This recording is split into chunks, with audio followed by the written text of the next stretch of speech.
Fait que, comme dernier message, je nous propose de voir comment certains ont vécu leur foi dans la parole de Dieu. Et d'après vous, un païen qui se tournait vers le Seigneur Jésus-Christ, ça y causait bien des problèmes.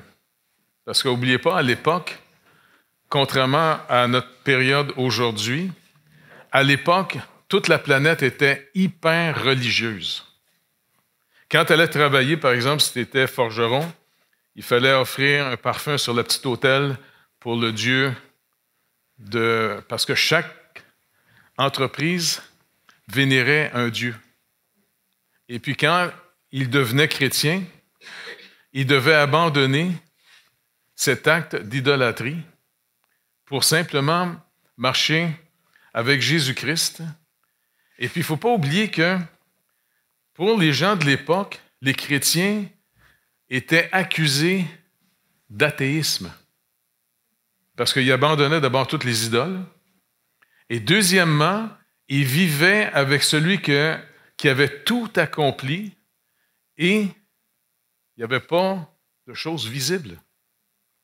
Et même les Juifs qui ont dû croire dans le Seigneur Jésus-Christ, dans l'Épître aux Hébreux, est-ce que vous réalisez que pour manifester leur véritable foi en Jésus-Christ, dans le vrai Dieu qui avait fait la promesse, ils devaient abandonner le temple à Jérusalem, ils devaient abandonner d'aller confesser leurs péchés au souverain sacrificateur, et puis toutes les fêtes n'étaient plus obligatoires parce que toutes les fêtes étaient, au fond, toujours un rappel de celui qui devait venir. Parce que Israël était l'image de ce qui devait venir. Mais un coup que c'est venu, les Juifs là, qui avaient cru dans le Seigneur Jésus-Christ, en passant, souvent, ils étaient boycottés par leur village, rejetés par leur famille, traités, au fond, d'idolâtres, parce que de croire en Jésus-Christ, un homme, pour eux autres, c'était comme un scandale, ça. Donc, c'est pas n'importe quoi. Même l'apôtre Paul, avant que le Seigneur Jésus-Christ l'arrache des ténèbres, il faisait partie de l'Inquisition de l'époque. C'est malheureux, mais il y en a eu au travers de toute l'histoire. Je veux juste rappeler quelque chose de bizarre un peu, là. Faites attention à l'esprit religieux. Parce que s'il y a une puissance démoniaque sur la planète Terre, c'est l'esprit religieux. Parce que l'esprit religieux, trop souvent, c'est des gens qui se croient dans ce qu'ils font et non pas croire dans celui qui est venu et qui a tout accompli.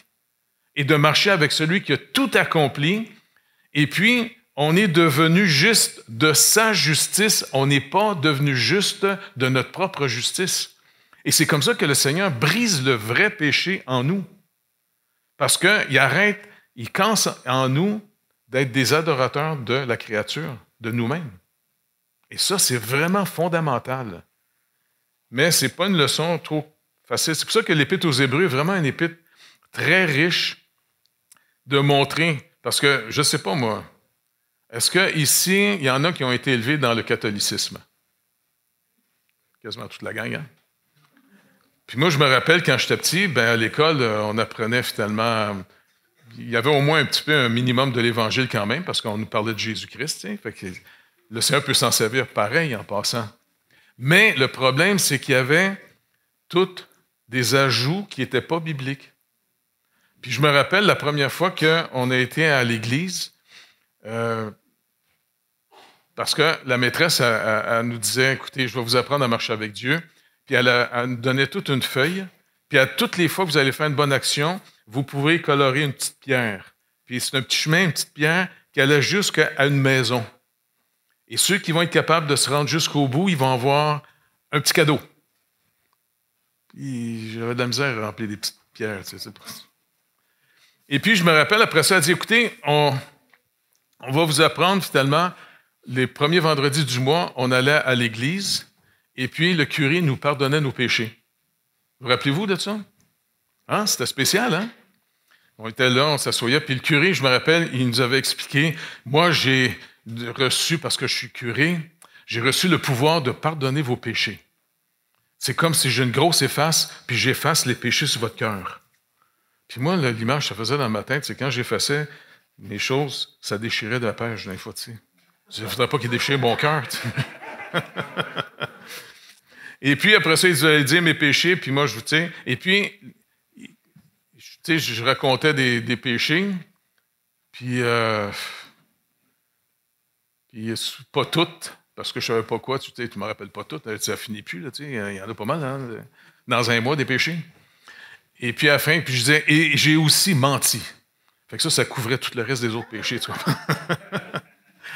Fait qu'il dit, OK, je te pardonne. Maintenant, pour ta punition, tu vas aller prier. Fait que c'est bizarre, j'ai appris à prier comme étant une punition. Pas une bénédiction, une punition. Tu vas le faire, le Notre Père, le Je crois en Dieu, je salue Marie. OK. Et puis, finalement, moi, je leur faisais confiance. Écoute, j'étais élevé là-dedans, tu sais. Je me dis, OK. Puis quand je sortais de l'église le vendredi, qu'on retournait à l'école, je disais, écoute, Dieu, regarde, il paraît, là, je suis bien propre. Si tu veux me tuer, c'est le temps. Attends pas le jeudi avant le dernier vendredi du mois. M'a ramassé de la scrap en chien, tu sais. Comment, tu sais? Fait que ça me faisait peur, tu sais. Fait que t'es élevé là-dedans, fait que t'essaies d'être gentil, puis en même temps, quand j'essayais d'être gentil, je dis, écoute, Dieu, il doit pas être niaiseux. Il doit bien voir que je fais juste à semblant d'être gentil, moi, là. Tu sais, pour essayer de gagner les petits cadeaux. Et puis, quand j'ai lu l'Épître aux Hébreux, ben, je me suis dit, hey, c'est intéressant. Eux aussi ont dû abandonner tout ce qui était une apparence sociale de l'époque. C'est incroyable. Même les païens étaient considérés comme des athées parce qu'ils disaient, en passant, il est où ton temple? Ben, le temple, ben, je veux dire, c'est nous autres, le temple.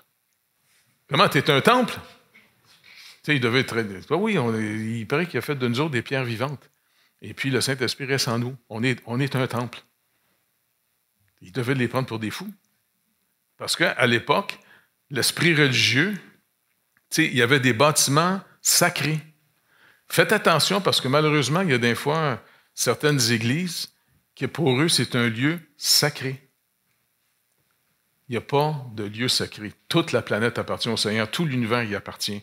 Et comme Paul nous le rappelle, c'est pour ça qu'il faut avoir un comportement avec le Seigneur, nous sommes le temple de Dieu. Maintenant, est-ce que vous vous rappelez pourquoi Dieu a demandé à Moïse de bâtir un temple à Jérusalem? Est-ce que vous vous rappelez aussi comment il a fait construire? Personne n'avait le droit de rentrer dans le temple, sauf les sacrificateurs, qui pouvaient rentrer juste dans la partie sainte, et une fois par année, seulement le souverain sacrificateur et du sang pouvait rentrer de l'autre côté du voile. Vous vous rappelez, hein, tout ça? Vous vous rappelez? Maintenant, le lieu saint, c'est intéressant, il était décoré. Vous vous rappelez ce qu'il y avait sur les murs? Oui, il y avait, tu sais, mais c'était des arbres fruitiers, toutes sortes de fruits. Tu sais, ça avait l'air comme un peu un décor floride, là, tu sais. Mais je me suis demandé, Seigneur, pourquoi tu as fait décorer l'intérieur si personne ne pouvait rentrer? Parce qu'en réalité, c'était, au fond, un rappel de ce qu'on avait perdu, le jardin d'Éden. Et puis, le temple était devenu, au fond, on pourrait quasiment dire, une ambassade dans un monde déchu du Seigneur, finalement, qui va un jour recréer. Donc, c'est pour ça que Paul nous appelle aussi, en tant que croyants sur terre, nous sommes des ambassadeurs. C'est quand même intéressant qu'on ait des ambassadeurs.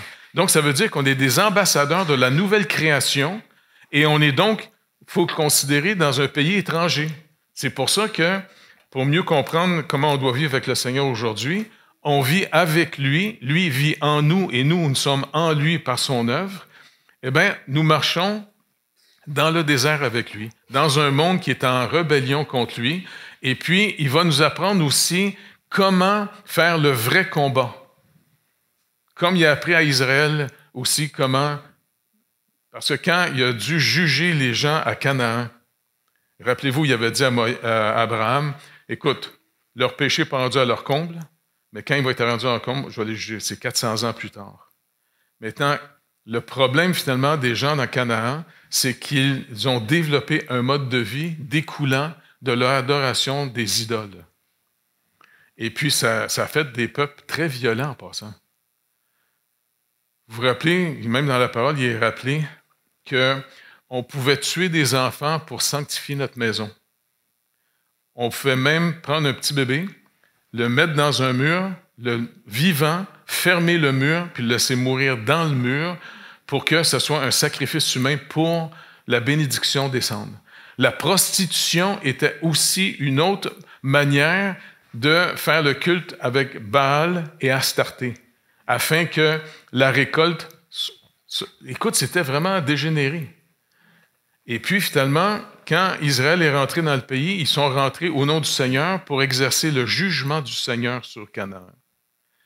Et puis, Paul va nous dire, pour pas qu'on tombe dans le même panneau, il faut faire attention, nous, on est comme Israël, on est rentré finalement éventuellement la terre va être renouvelée, toute chose, mais, comme il dit, ce n'est pas contre la chair et le sang que vous avez à vous combattre. Donc, il ne faut pas faire de l'inquisition religieuse. OK? Il dit, c'est contre les esprits dans les lieux célestes, contre le prince des ténèbres. Et c'est pour ça que notre ministère, il est très fortement en train de se développer, surtout par la vie de prière. C'est très important. Tu sais, avec Éric, on en a parlé, finalement, on prie. Vous savez que quand il y a des gens qui ont fait des recherches sur les réveils, qu'est-ce qui a provoqué, qu'est-ce qui a fait que certains pays ont connu des réveils? Par exemple, en Angleterre, aussi aux États-Unis, juste ici, là, dans la Nouvelle-Angleterre, il y a eu des réveils incroyables.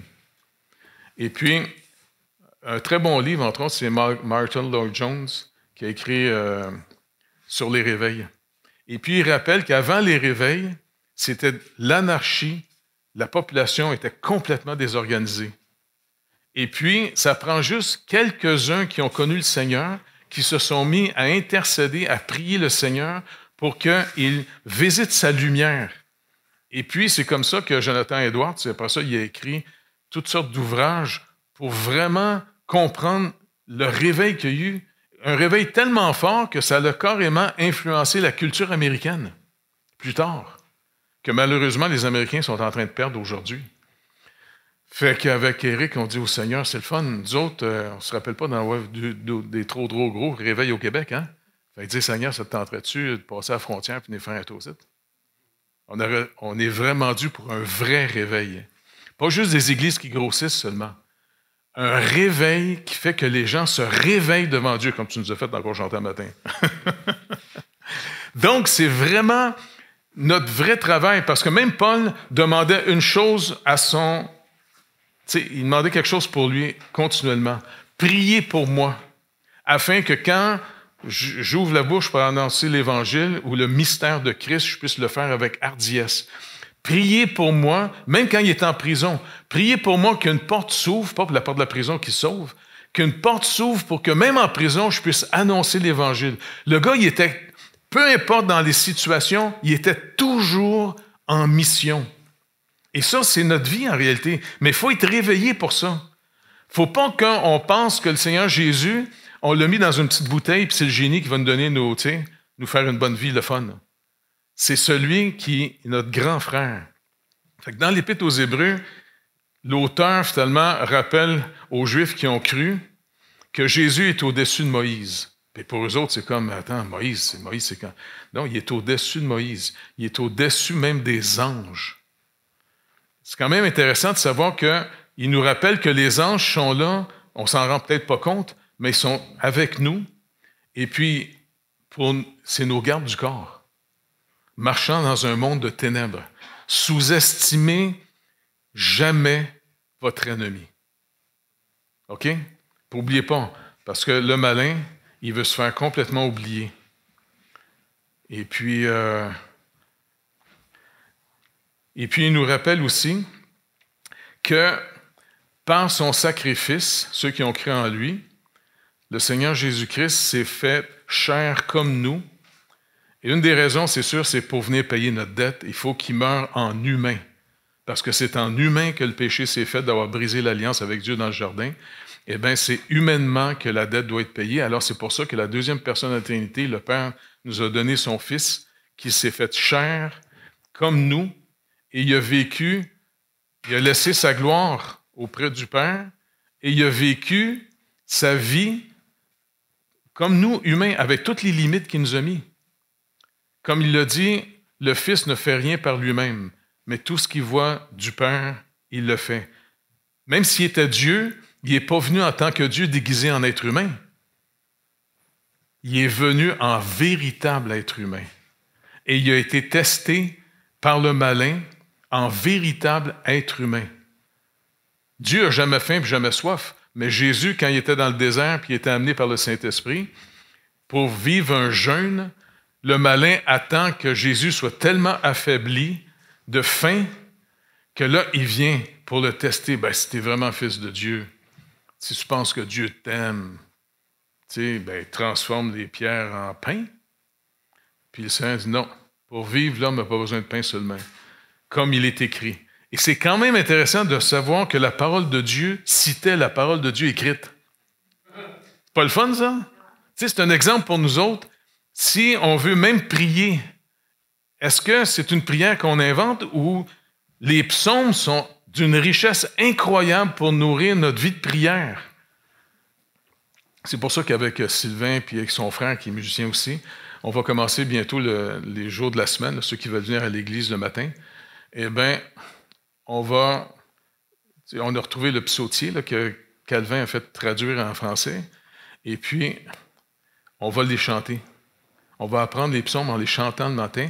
Et puis souvent, moi puis Sylvain, parce que des fonctions des pasteurs, des anciens dans une église, c'est la prière et la parole de Dieu de l'enseigner. Fait qu'on intercède à tous les matins ensemble. Et puis avant de prier, pour vraiment, on dirait, être renouvelé, savoir comment on doit prier, on lit les psaumes et c'est incroyable. Beaucoup de psaumes inspirent notre intercession pour les gens dans l'Église. Ceux qui sont malades, ceux qui ont des problèmes, toutes sortes de choses. Et on est surpris de voir des résultats incroyables. Même Linda qui s'est fait opérer plusieurs fois un cancer dans la gorge, ça. Et puis à un moment donné, elle a des douleurs, on prie pour elle. Le lendemain, elle dit « Hey, j'ai plus de douleur. » Le Seigneur s'occupe vraiment de nous. C'est vraiment... Et puis en même temps, comme on dit à Eric, on veut prier que le Seigneur nous réveille. Parce que c'est facile de s'endormir dans ce monde, pas vrai? Parce que le monde des ténèbres, aujourd'hui, là, est-ce que vous pensez comment le Québec a passé finalement d'une province qui était, bon, peut-être pas toujours bien enseignée, parce que malheureusement, oui, on disait que Jésus-Christ était mort pour sauver. Le baptême était malheureusement un faux concept, en pensant qu'en baptisant des bébés, on mettait la semence de la vie éternelle dans la personne. Puis après, par contre, on les mettait sur un programme d'œuvres. Et si tu en faisais assez, tu passais pour aller au ciel. Si tu n'en as pas fait assez, tu vas aller purger le reste dans le purgatoire, qui n'était pas du tout dans la parole de Dieu. Donc, comment finalement la Révolution tranquille s'est installée au Québec pour changer complètement la mentalité du Québec, d'après vous? Qui a été les moyens pour influencer ça?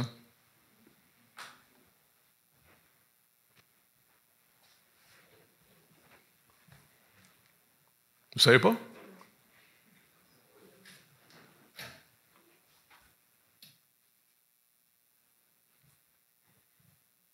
Ça a été finalement le monde artistique. Parce que les artistes, ils savent comment populariser une pensée. Ils ont une influence assez spectaculaire. C'est pas que je les traite de méchants, mais ça a pris finalement toutes sortes de chanteurs, les Charlebois et toute la gang, qui ont commencé à banaliser et à rire de la religion. Puis même, à un moment donné, c'est drôle parce que l'Oratoire Saint-Joseph avait même invité Offenbach, là, le groupe de... Comment il s'appelle déjà son chanteur? Il est mort. Jerry Boulet, c'est ça, tu sais. Et puis, ils ont fait une messe à gogo. Et puis, tout le monde était... Mais tranquillement, c'est comme si on nous a proposé une fausse liberté, une illusion de la liberté. Comment abandonner les règles de Dieu dans notre vie pour s'affranchir de ces règlements, pour aller vivre comme comme tu penses dans ta tête, comme tu veux. Mais en passant, le Seigneur même nous le dit quand il a donné les lois à Moïse. Bon, c'est sûr que c'était pour freiner le mal, c'était pour identifier le péché par la transgression des commandements, mais en même temps, un des buts de la loi, c'était pour pas qu'on retourne dans l'esclavage. Parce que ça a l'air de rien. Quand on brise les commandements de Dieu pour vivre selon, finalement, contraire à la loi de Dieu, on sombre dans une forme d'esclavage. Toutes sortes d'addictions. Donc, c'est pour ça que le Seigneur s'est fait comme nous, il s'est limité comme nous. Par contre, il était sans péché. Ça veut dire qu'il avait une totale communion avec son Père, comme Adam et Ève avaient dans le jardin une communion avec Dieu. Il vivait et il marchait à l'époque dans le jardin dans la lumière de Dieu. Même la parole nous montre finalement l'effet de marcher dans la lumière de Dieu. Vous vous rappelez comment le chapitre 2 finit de la Genèse? Il y a un petit passage vraiment intéressant, bien drôle. Il dit, ils étaient tous deux nus et ils n'en avaient point honte. Tu sais, ça fait quasiment, je ne sais pas, une petite publicité pour un camp nudiste, là.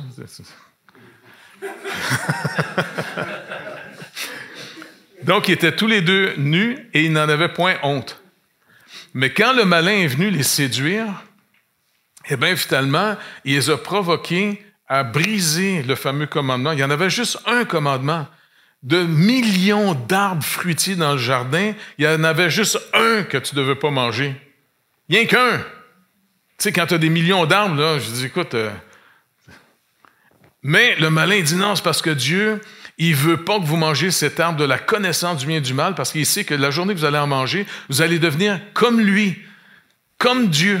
Vous allez être capable par vous-même de connaître le bien et le mal. En d'autres mots, vous n'aurez plus besoin de dépendre de lui. Il le fait passer comme un chef dominant, écrasant, ce qui est totalement faux. Et puis, pour faire tomber l'être humain, il va dire à la femme, « Juge par toi-même. » Tu sais, c'est comme s'il dit, « Moi, je te dis mon opinion, Dieu la sienne, mais regarde, je te place comme juge. » Et puis, on est tombé dans le panneau, parce que quand tu juges quelqu'un, c'est que tu t'es mis au-dessus de la loi de Dieu. Tu t'es fait toi, tu vas juger dans ta lumière à toi, la lumière de Dieu. C'est comme si ils ont mis Dieu et le malin en dessous, et c'est comme ça, finalement, qu'on est tombé. Et c'est ce qui empêche beaucoup de gens aujourd'hui de venir à Jésus-Christ. Parce qu'ils vont souvent dire, non, d'après moi. Mais mon pauvre cas, d'après toi, là, tu sais. La parole, tu devrais lire le psaume 14, il est un peu rough.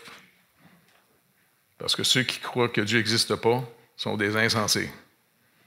Parce que finalement, il nous a gardés encore une fois comme si on était tous des dieux. Et donc finalement, Jésus s'est fait humain comme nous, il s'est limité à nous, il est obligé de boire, il est obligé de manger pour vivre, il doit apprendre aussi, il doit dormir, s'il ne dort pas, il est fatigué. Et puis, il doit apprendre à prier son Père. À tous les matins, il se réveillait même avant ses disciples. Il sortait du lieu où il dormait. Il allait dans un lieu, dans le sens caché, et il allait intercéder auprès de son Père pour que son Père lui fasse connaître sa volonté. Donc, il nous a montré la vraie vie humaine. Pour moi, Jésus-Christ, comme Paul dit, « Soyez mes imitateurs comme je le suis de Christ. » Tu sais, Paul, il dit, j'imite sa vie, j'ai appris ce que c'est d'être un vrai être humain. Et puis finalement, il s'est fait humain comme nous, et puis il a appris l'obéissance. Même au point qu'il dit à ses disciples un jour, tu sais, quand il s'en va en Samarie, et puis il est très fatigué, il n'a peut-être pas dormi la nuit, parce que lui, il est souvent des nuits blanches, le pauvre, là, tu sais, il était usé souvent, puis en plus, il avait bien soif. Il est sur le bord du puits, mais il n'y a rien pour aller puiser l'eau, tu sais, c'est pas un robinet, là, tu sais, Puis là, il voit une madame arriver à midi. Il dit, « Madame, donnez-moi à boire. » Et elle le regarde, parce qu'oubliez pas, à l'époque, tous les peuples s'habillaient pour s'identifier des autres. Puis les Juifs puis les Samaritains, ils n'étaient pas amis pantoute ensemble. Tu sais? Les Juifs méprisaient totalement les Samaritains comme si c'était des bâtards. Parce que ça, c'est à cause de la Samarie, vous vous rappelez, là, au retour de Babylone, c'était mélangé avec les autres nations, tout ça. Mais Jésus ne méprise pas cette femme-là. Elle le regarde, elle dit, « Comment? Toi qui es juif, tu me demandes à moi de te donner à boire? » Puis Jésus le regarde. Si tu savais qui te demande à boire, tu lui demanderais lui-même qui te donne de l'eau vive. Tu sais, elle comprend tout. Écoute, es-tu plus grand que notre père Jacob qui a creusé le puits? Tu sais? Fait il est trippant, le Seigneur, tu sais. Parce que lui, il parle le vrai langage, mais il parle à des sourds spirituels. Parce que vous ne voulez pas, même quand dans Jean 6, il dit non, je vous donne ma chair à manger, mon sang à boire. Les gens disent, hey, on n'est pas des cannibales, ce fait-là, toi là, tu sais. On est sourd spirituellement, on est aveugle spirituellement, on est mort spirituellement dans nos péchés. C'est de ça qu'il est venu nous libérer. Fait qu'il dit à la dame, et puis tu sais, il parle, il dit non, il dit, c'est des Juifs que vient le salut. Même si la nation juive, les autorités juives, les religieux juifs de l'époque attaquaient Jésus sans arrêt, mais c'est étrange, il n'est pas devenu amer contre eux. Il accepte finalement comment je vais vivre la protection que le Père va me donner. Parce que souvent, le Père a protégé Jésus qu'il ne se fasse pas tuer par les Juifs. Quand il était à Nazareth, le village est sur une colline assez haute, là, et puis un peu plus loin, il y a une falaise énorme. Et puis, on l'a retrouvé quand on a fait l'émission là, La Bonne Nouvelle, à un moment donné, la falaise, où il voulait pousser Jésus en bas de ça. Et puis, je vous dis, c'est impressionnant, parce que s'il l'aurait poussé en bas de ça, là, il serait mort. C'est vraiment haut, là, tu sais. Et puis, Jésus l'a protégé, c'était pas son heure. Et puis, les Juifs ont voulu le lapider à plusieurs reprises parce qu'il osait dire de qui il venait. Il est vraiment fils du Dieu vivant. Si tu es fils de Dieu, ben, tu es un Dieu, tu es Dieu. Tu sais? Pour les Juifs, c'était un blasphème. Ils voulaient le lapider, mais c'est toujours marqué, c'était pas son heure. Et il a été obéissant à son Père jusqu'au moment où il doit aller mourir physiquement de nos péchés sur le bois pour être déclaré devant tout le peuple par la loi de Moïse, maudit de Dieu. Non, c'est pas n'importe quoi.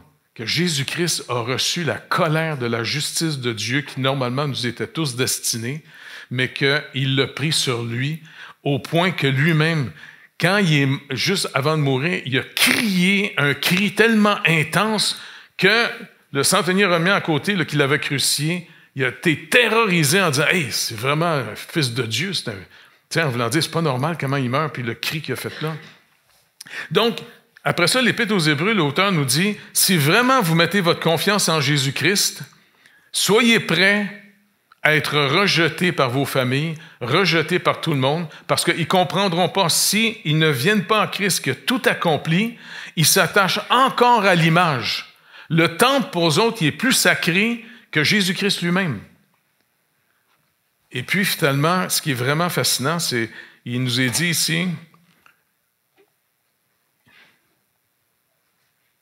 au chapitre 2, verset 10, « Il convenait en effet que celui pour qui et par qui sont toutes choses, parce que Jésus, en passant, qui s'est fait humain, c'était la parole de Dieu, et il ne faut pas oublier que Dieu a tout créé par la parole. Jésus-Christ est le créateur de l'idée, tout ce que le Père a voulu, c'est par la deuxième personne de la Trinité qui a tout créé l'univers au complet. Fascinant. Le monde visible comme le monde invisible. Donc, il convenait en effet que celui pour qui et par qui sont toutes choses, et qui voulait conduire à la gloire beaucoup de fils, éleva à la perfection par les souffrances le prince de leur salut, car celui qui sanctifie et ceux qui sont sanctifiés sont tous issus d'un seul. C'est pourquoi il n'a pas honte de les appeler frères, frères et sœurs. Lorsqu'il dit « J'annoncerai mon nom à mes frères », je te célébrerai au milieu de l'assemblée, et encore je me confie en toi, et encore, me voici, moi et les enfants que Dieu m'a donnés. Donc, le Seigneur Jésus-Christ, c'est notre grand frère. On a été adoptés par Dieu. Il faut se le rappeler entre nous autres pendant qu'on vit ici, là. Surtout quand ça ne va pas bien, des fois, puis on a eu des bons. Rappelons-nous, on est dans le désert, il va s'occuper de nous autres, mais on n'est pas encore rentré dans le pays promis, parce que c'est la cité que Dieu lui-même a bâtie. Et tous ceux de l'Ancien Testament, comme Abraham puis les autres, ils ne sont jamais retournés vers leur propre cité, parce qu'ils n'ont pas cru que Dieu voulait bâtir un royaume terrestre. C'était simplement l'image de ce qui était pour arriver. Ils ont accepté de vivre toute une vie qui n'ont jamais vu les promesses de Dieu se réaliser, celles de la cité de Dieu, toute la nouvelle création. Ils ne l'ont pas vu, mais ils ont cru. Et c'est pour ça que le Seigneur les a soutenus par toutes sortes de petites choses. Comme aujourd'hui, le Seigneur va continuer à nous soutenir dans cette vie par toutes sortes de petites choses. Mais la plus grande chose, la plus belle journée de notre vie, je sais que ça a l'air bizarre que je vais vous dire là, la plus belle journée de notre journée, c'est quand on va mourir. Puis quand ça va m'arriver, je ne sais pas, moi je dis, Seigneur, apprivoise-moi, parce que c'est sûr, je ne suis pas habitué de mourir. Je ne sais pas comment tu vas faire, mais si tu me demandes comment j'aimerais mourir, une petite vite, là. Puis ça serait le fun, parce que quand je vais mourir, je dis, wow, on va souper au ciel à soir. Pas trippant, ça? Le Seigneur va nous attendre. Moi, je suis sûr que quand on va mourir, puis qu'on s'en va dans sa présence, le Seigneur va nous regarder. Viens-t'en, mon petit frère. Pas trippant? Écoute, ici, c'est pour ça qu'en ce moment, on dit, écoute, Seigneur, rappelle-moi, puis je vais me le rappeler, un peu comme tu dis, tu te parles régulièrement, tu sais. Eh bien, finalement, de se rappeler que Jésus-Christ, le Fils unique de Dieu, s'est incarné en chair humaine pour nous racheter et par son sacrifice, nous sommes adoptés de Dieu. J'ai un de mes amis, Gaétan Brassard, un bon chum, nos églises travaillent ensemble pour... Et puis, je l'avais invité à prêcher chez nous, puis il nous a raconté une petite histoire bien tripante. Il dit, il y a un monsieur, à un moment donné, qui a une petite famille, puis un jour, il a adopté une petite fille qui était problématique, mais il l'a adoptée. Et puis, finalement, il essaie de l'élever pour qu'elle se sente acceptée, puis tout ça. Mais la petite est blessée, dans le sens qu'elle ne comprend pas pourquoi ses parents l'ont abandonnée. Et puis, lui, il dit, non, mais c'est moi maintenant ton père, puis c'est elle maintenant ta mère, on t'aime. Puis la petite fille n'est pas sûre, et puis elle était pas fine. Puis lui, il dit, OK, cet été, on amène tout le monde, on va aller à Walt Disney. Fait que, il amène tous ses enfants à Walt Disney, dont la petite fille. Et puis, la petite fille est tellement contente d'être là, elle capote bien raide, Et puis le soir, il rentre après ça à l'hôtel, puis il dit à la petite fille, puis, as-tu aimé ta journée? Oui, parce que même si je ne suis pas gentille pantoute, je suis vraiment ta fille parce que tu m'as amené à Walt Disney pareil. T'sais? Et puis, c'est comme ça que Dieu est en train de nous montrer qu'il est vraiment devenu notre Père, même si des fois, honnêtement, il n'y a pas des journées, des fois, que vous vous regardez dans le miroir en disant « Colin, je fais dur. » Pas vrai? Parce qu'on marche dans la lumière. Contrairement à avant, ben, ça ne prend pas grand-chose des fois pour dire « Table, là, j'ai passé à côté, ben raide, moi, là. » Puis ça, c'est pas grave. Tu es mon enfant pour toujours. En plus, j'ai mon fils unique. C'est un mystère, ça, que Dieu a un fils. T'sais, la parole, la vie éternelle, la lumière, son fils s'est incarné. Mais le Seigneur Jésus-Christ, il le dit lui-même, je vais être au milieu d'eux. Par la foi, parce qu'il nous l'a dit, puis il ne peut pas nous mentir.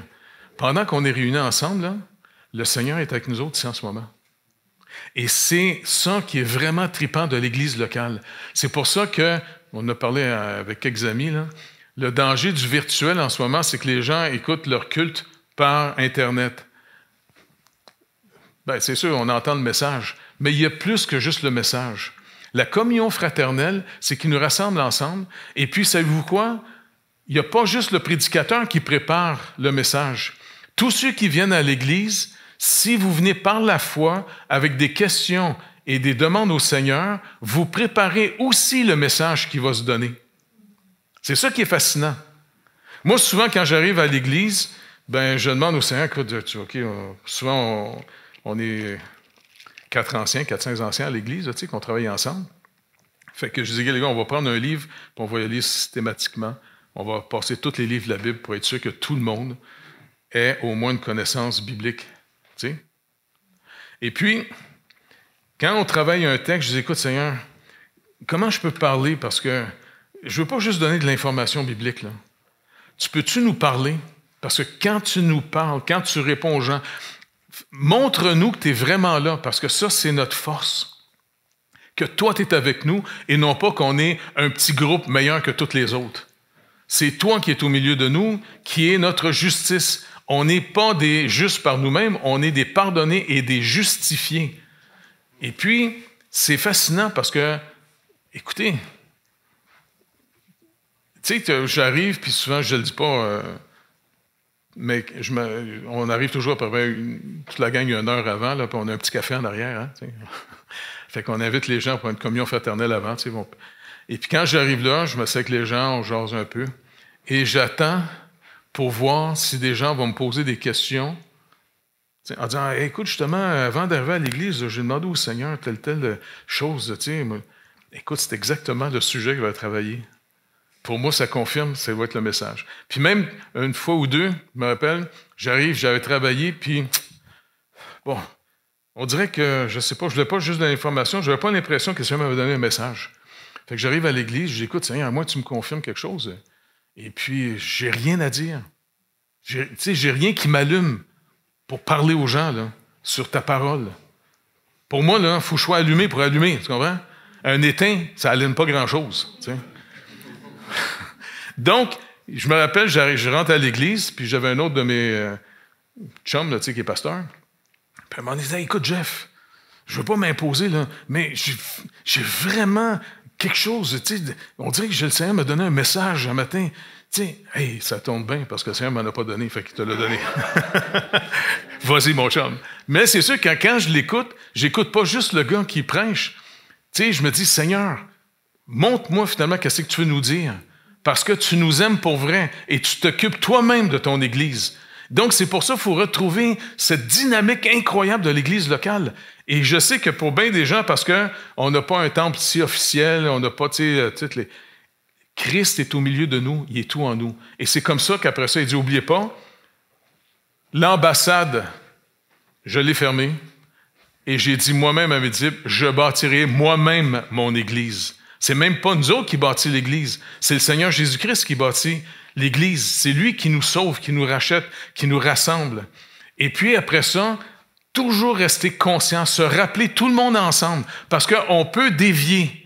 On peut dévier puis redevenir, tu sais, dans le sens de la religion de l'humanisme. Ah, nous autres, on est bien beaux, on est bien gentils, on est bien... Non, on est des têtes à claques. On apprend à plus donner de claques. Puis on apprend finalement à s'aimer les uns les autres parce qu'on est d'abord aimé de Dieu. Et puis vraiment d'apprendre à marcher avec lui. Et puis de pouvoir le louer de ce qu'il fait dans notre vie. Ça, c'est vraiment important. Louer le Seigneur, c'est une manière de désamorcer votre chair. Parce qu'oubliez pas, notre chair là, veut trouver une gloire. Le Seigneur va nous utiliser, mais quand il est dit « donner toute la gloire au Seigneur », il faut toujours se rappeler comment le Seigneur nous a utilisés et non pas nous, comment on a utilisé le Seigneur pour faire quelque chose. Tu sais, il faut s'aider tous les uns les autres. Écoute, Jésus, c'est notre grand frère. Pas capotant, ça?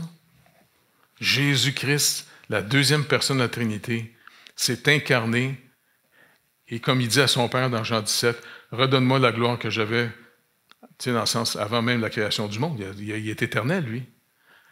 Et il est retourné auprès de son Père en amenant son incarnation. C'est quand même spécial. Notre grand frère, il est assis en humain sur le trône de Dieu en ce moment. Et comme l'auteur de l'Épître aux Hébreux nous rappelle, n'oubliez pas, le prochain monde ne sera pas soumis aux anges. En ce moment, c'est pour ça que le Seigneur nous apprend à marcher avec lui pour savoir, comme Paul le dit dans Galates, puis dans l'Épître aux Éphésiens surtout, comment combattre les principautés qui ont pris contrôle de la création de Dieu. Et puis, la prochaine création, ben, c'est toutes nous autres qui vont être avec notre grand frère Jésus en charge de tout l'univers au complet. Ça va être capotant, ça? Écoute, on est destiné à quelque chose qu'on n'arrive même pas à s'imaginer. Tu sais? Dans le sens, c'est sûr que, tu sais, Lazare, Jésus, il était triste quand Lazare est mort. Pas juste parce que Lazare est mort, passant. Si on regarde, le grec est un peu plus précis. Il y a une expression qui est retrouvée dans les Actes quand Paul se fait passer au cash. Tu sais, puis il est vraiment frustré contre les autorités. Et puis, quand Jésus revient, il va dire à ses disciples, on va aller réveiller Lazare. Eux autres, ils pensent qu'il est endormi, donc sa fièvre est en train de passer. Ah ben OK, il est en train de guérir. Il dit non, il est mort. Et Jésus leur dit, c'est à cause de vous qu'il est mort. On ne l'a pas tué, c'est pas à cause de nous. Non, parce que vous ne croyez pas ce que je vous dis. Vous êtes trop encore en vous. Venez-vous-en. Et puis là, ils s'en viennent avec lui. Et puis Marie et Marthe leur disent, hey, pourquoi tu n'es pas venu avant? Tu sais, on sait que tu fais faire des guérisons quand les gens sont encore vivants. Et puis on sait aussi que tu peux faire des résurrections quand les morts sont chauds encore. Parce que toutes les résurrections que Jésus a faites, c'était dans la journée que le mort était mort. Puis moi, je suis sûr que le Seigneur a permis qu'une fausse croyance soit détruite. Parce qu'il y avait une croyance, puis même dans certains peuples aussi, aujourd'hui, pensent que quand quelqu'un meurt, l'esprit de la personne est au-dessus du corps, et puis que si elle peut, elle va essayer de rentrer. Et puis, ils ont eu des images, eux autres, pour confirmer leur interprétation. Parce que malheureusement, à l'époque, quand quelqu'un tombait dans un coma extrêmement profond, il le pensait mort. Et il l'enterrait. Et quand, des années plus tard, il revenait pour mettre un autre mort dans les sépulcres, bien, des fois, il avait vu peut-être le mort bouger. Le gars s'était réveillé dans la tombe. Je pense qu'il y en a même eu, dans les siècles passés, là, des gens qui ont été mis dans un cercueil dans la terre, puis se sont réveillés, puis ont essayé de sortir de la tombe, puis ils sont morts asphyxiés. Là, c'est le fun. Hein? Aujourd'hui, faites-vous-en pas. Si vous mourrez et ne sont pas sûrs, ils vous vident complètement. Fait que si vous n'êtes pas mort, vous allez être tué. Ça fait que le Seigneur a voulu faire une démonstration qu'il est vraiment la vie et la résurrection. Ça fait qu'il dit non, où c'est que vous l'avez mis? Puis Marthe, c'est madame qui gère tout le monde, là, c'est madame Germaine. Ça fait qu'elle dit hey, attends. Il pue! Il est en décomposition, il pue! T'sais, en voulant dire, c'est plus le temps de le ressusciter, il pue! Non. Et puis, tu sais, Jésus parle, puis il est brisé de voir encore une fois comment le péché fait de nous des morts spirituels, des sourds spirituels, des aveugles spirituels. Et le Seigneur va faire quelque chose de trop beau. Rouler la pierre. Et vers le tombeau, Lazare, ça fait 3-4 jours qu'il est mort. Puis s'il y a une chose qui se décompose vite là, quand on meurt, devinez c'est quoi? Le cerveau, il vient du jello, puis il pue. Et puis, finalement, Jésus dit, Lazare, sors. Et c'est ça qui est fascinant avec la parole de Dieu. Quand Jésus dit quelque chose, c'est le Créateur qui parle. C'est pas juste un informateur qui parle, c'est le Créateur. Il dit, Lazare sort, et inévitablement, il recrée Lazare, physiquement. Son cerveau est décomposé. Il est tout, pourri, le gars.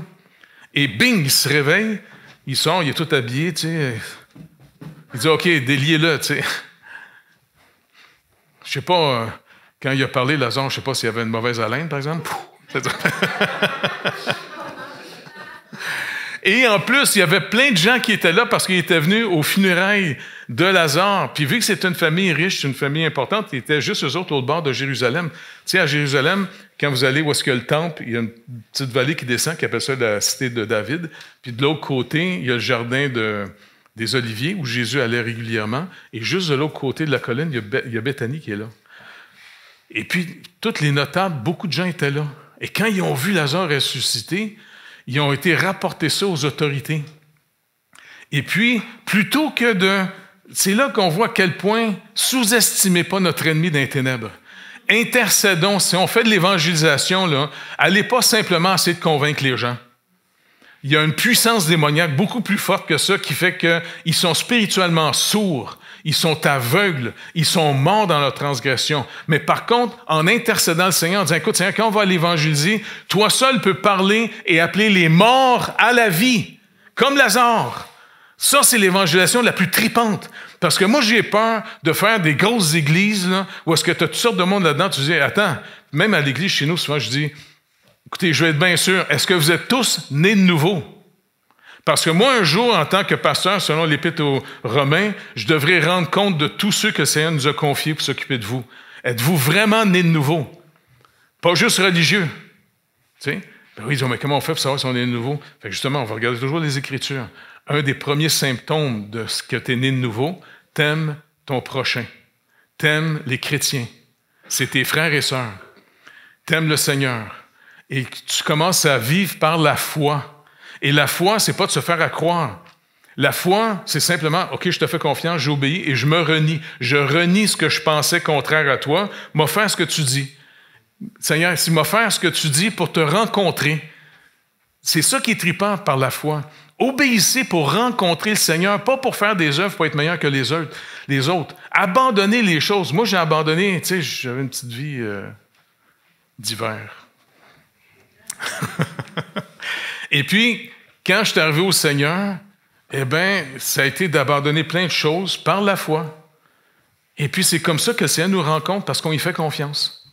La seule manière de manifester la confiance à quelqu'un, c'est de croire et de faire ce qu'il nous dit.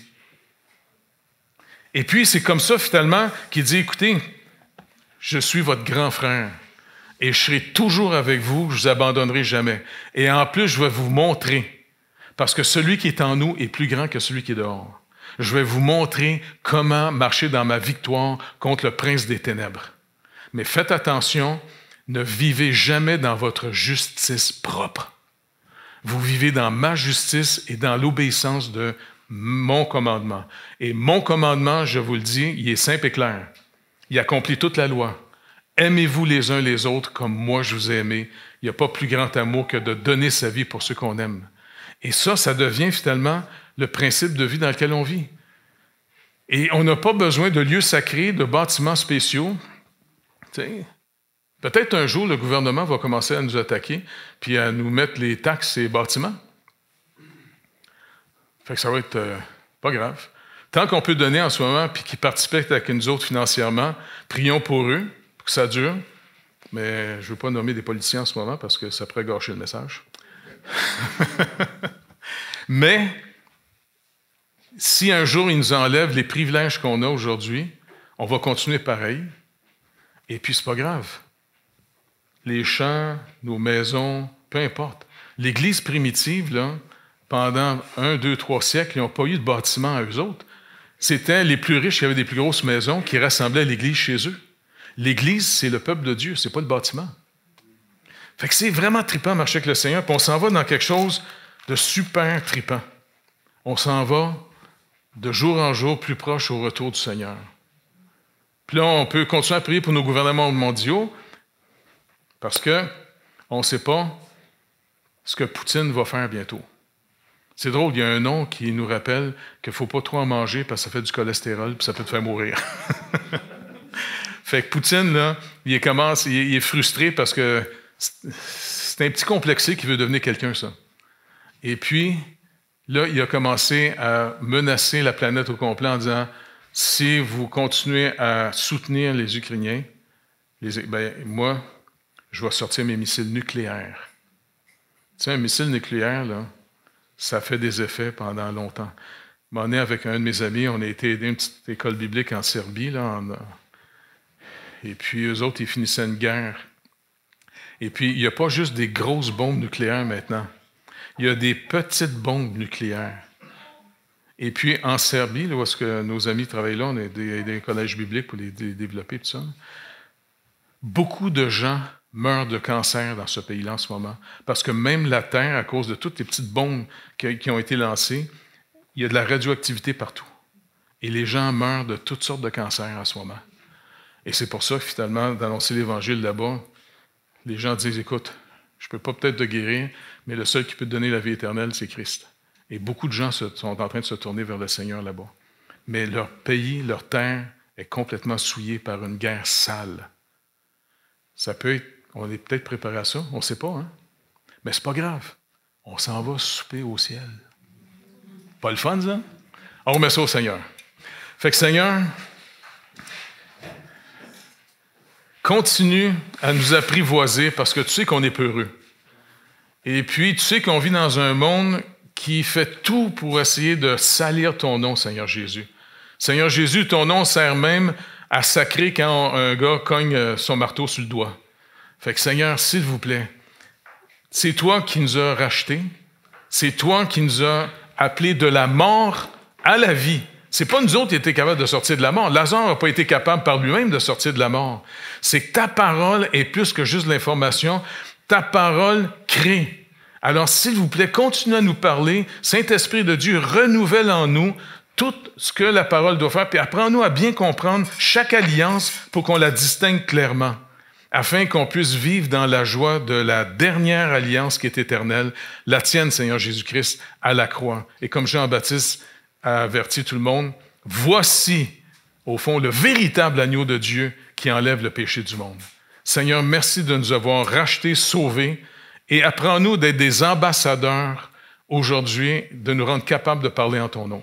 Merci d'avance, Père, au nom de Jésus. Amen.